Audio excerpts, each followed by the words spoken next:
신장 건강관리, 투석을 피하기 위한 저칼륨 식단 전략, 신장에 침묵하는 경고와 칼륨의 위험성 검사 결과지를 보며 식단이 신장 기능의 유지와 정지 사이에서 얼마나 결정적인 역할을 하는지 고민해 보신 적 있나요? 이것은 수백만 명이 직면한 냉혹한 현실입니다. 신장 손상은 통증을 동반하지 않습니다. 한 끼 한 끼 식사를 통해 조용히 진행되다가 어느 순간 투석만이 유일한 선택지가 되곤 합니다. 가장 치명적인 요인은 설탕이나 지방, 단백질이 아닙니다. 바로 대부분의 사람들이 당연하게 여기는 미네랄인 칼륨입니다. 본론에 들어가기에 앞서 여러분은 지금 어디에서 몇 시에 이 영상을 보고 계신가요? 댓글로 공유해주세요. 여러분의 메시지는 저에게 큰 힘이 됩니다. 내용이 유익하다면 구독과 알림 설정을 부탁드립니다. 시니어를 위한 맞춤형 건강 정보를 놓치지 마시기 바랍니다. 신장 기능이 저하되면 미미한 칼륨 수치 상승만으로도 심장과 신장은 예고 없이 위험한 상태에 빠질 수 있습니다. 겉으로는 멀쩡해 보여도 체내에 축적된 칼륨은 심장 박동을 방해하고 크레아티닌 수치를 높이며 GFR, 사구체 여과율을 예상보다 빠르게 떨어뜨립니다. 건강하게 식사하고 있다고 믿었던 분들이 투석이 필요하다는 진단에 당황하는 이유가 바로 이것입니다. 하지만 전략적인 식단 관리를 통해 신장을 매일 보호한다면 이야기는 달라집니다. 오늘 영상에서는 전문의들이 권장하는 투석 예방 및 수치 안정을 위한 저칼륨 식품 10가지를 소개해 드리겠습니다.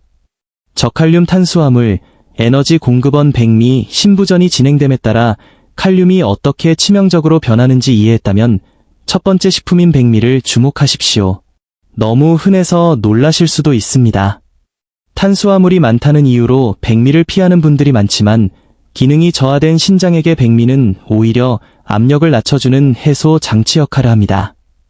제 클리닉을 찾았던 60대 남성 환자의 사례를 말씀드리겠습니다. 그의 GFR은 55 미만으로 떨어졌고 크레아티닌 수치는 상승 중이었습니다. 그는 현미와 통곡물 위주의 건강식만 고집했지만 신장은 이미 그 미네랄 부하를 감당할 수 없는 상태였습니다. 식단을 백미로 교체하자 몇 주 만에 칼륨 수치가 안정되었습니다. 백미 자체가 마법은 아니지만 신장의 과부하를 멈춘 것입니다. 과학적 근거는 이렇습니다. 익힌 백미 한 컵의 칼륨 함량은 약 50에서 60mg으로 저칼륨 기준인 200mg보다 훨씬 낮습니다. 반면 현미는 칼륨과 인이 약 3배 더 많아 손상된 필터 시스템에 부담을 줍니다. 요리 시 물을 충분히 사용하고 물을 버리는 과정을 거치면 더욱 안전합니다. 백미는 신장의 생존을 돕는 전략적 기초식품입니다. 수치 안정을 위한 선택, 화이트 스파게티 백미에 이어 두 번째로 권장하는 식품은 일반 화이트 스파게티입니다. 많은 환자가 파스타가 건강을 악화시킬까봐 두려워하지만 문제는 파스타 자체가 아니라 함께 섭취하는 부재료에 있습니다. 50대 후반의 여성 환자는 기력이 없고 GFR이 50대 초반으로 떨어지자 모든 정제 탄수화물을 끊고 통곡물과 콩류로 식단을 채웠습니다. 하지만 수치는 오히려 악화되었습니다. 적정량의 일반 파스타를 다시 도입하자 칼륨 수치가 안정되고 활력을 되찾았습니다. 삶은 일반 파스타 100g의 칼륨은 30에서 40mg에 불과합니다. 통곡물이나 콩 기반 파스타는 이보다 3-4배 높은 칼륨과 신장이 배출하기 힘든 인을 함유하고 있습니다. 파스타는 근육 소모를 막는 안전한 칼로리원이기도 합니다. 다만 토마토 소스, 치즈, 가공육 같은 칼륨 폭탄 토핑은 피해야 합니다. 저칼륨 채소나 계란 흰자 같은 깨끗한 단백질과 조합할 때 파스타는 훌륭한 안정제가 됩니다. 칼륨 스파이크 방지, 흰식빵 신장 환자들이 건강을 위해 선택하는 통밀빵이 실제로는 신장에 독이 될 수 있습니다. 70대 초반의 한 환자는 흰식빵을 끊고 통밀빵만 먹었음에도 칼륨 수치가 계속 상승했습니다. 원인은 빵의 종류에 있었습니다. 흰식빵 한 조각의 칼륨은 30에서 40mg인 반면 통곡물빵이나 씨앗이 들어간 빵은 조각당 70에서 130mg에 달하며 인 함량도 높습니다. 인의 정체는 골 손실과 만성 신질환, CKD, 악화의 원인이 됩니다. 신장 관리의 목표가 완벽함이 아닌 안정성이라면 하루 1-2조각의 가볍게 구운 흰식빵은 신장에 무리를 주지 않으면서 에너지를 유지하는 영리한 선택입니다. 신장의 부담을 덜어주는 고효율 단백질, 계란 흰자. 많은 신장 환자가 단백질 섭취 자체를 두려워합니다. 하지만 올바른 단백질 선택은 오히려 신장을 보호합니다. 바로 계란 흰자입니다. 60대 후반의 환자는 단백질을 거의 끊어 근육 손실과 피로에 시달렸습니다. 계란 흰자를 식단에 추가하자 근육량이 회복되고 수치도 정상화되었습니다. 계란 흰자 한 개에는 약 50에서 55mg의 칼륨이 들어있으며 인과 질소 폐기물 부담이 거의 없습니다. 노른자가 포함된 전란은 인과 지방이 많아 신장에 부담을 주지만 흰자는 이를 완벽히 피하면서도 알부민 수치를 유지해줍니다. 하루 2개에서 4개의 계란 흰자는 신장이 휴식하면서도 몸은 회복력을 유지하게 돕습니다. 아침 식사의 재발견, 콘플레크와 저칼륨 우유 대체품. 아침 식사는 신장 건강의 분수령이 됩니다. 건강에 좋다고 믿는 통곡물 시리얼이나 견과류, 씨앗은 신장이 감당하기 힘든 칼륨 부하를 줍니다. 대신 일반 콘플레크를 선택하십시오.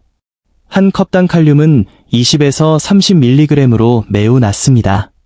일반 우유는 한 컵에 300에서 400mg의 칼륨이 들어있으므로 반드시 쌀 음료, 라이스 밀크, 저칼륨 아몬드유를 곁들여야 합니다.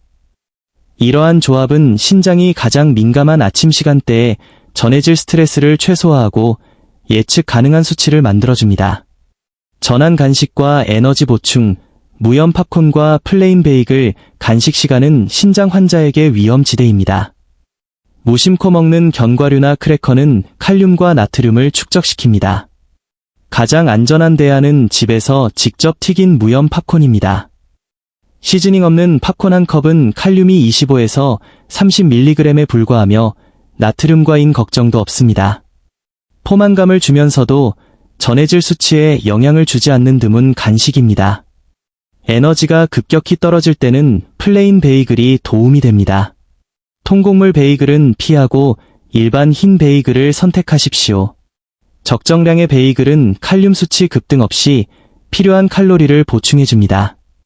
의도치 않은 체중 감소와 근육 소모는 신장 질환의 사망률을 높이므로 베이글에 크림치즈나 소량의 무염 땅콩버터를 곁들여 체력을 유지하는 것이 전략적입니다.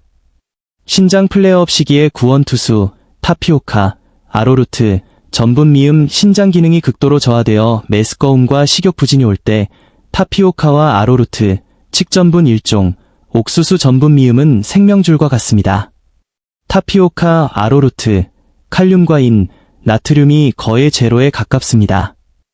소화가 매우 쉽고 신장에 전해질 여과 부담을 주지 않으면서 에너지를 공급합니다.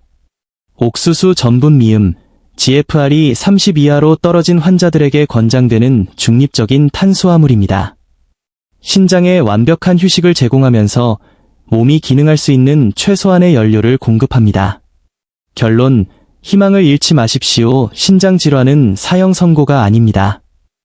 여러분이 내리는 매번의 현명한 선택과 식단 관리는 소중한 신장 기능을 보존하는 위대한 걸음입니다.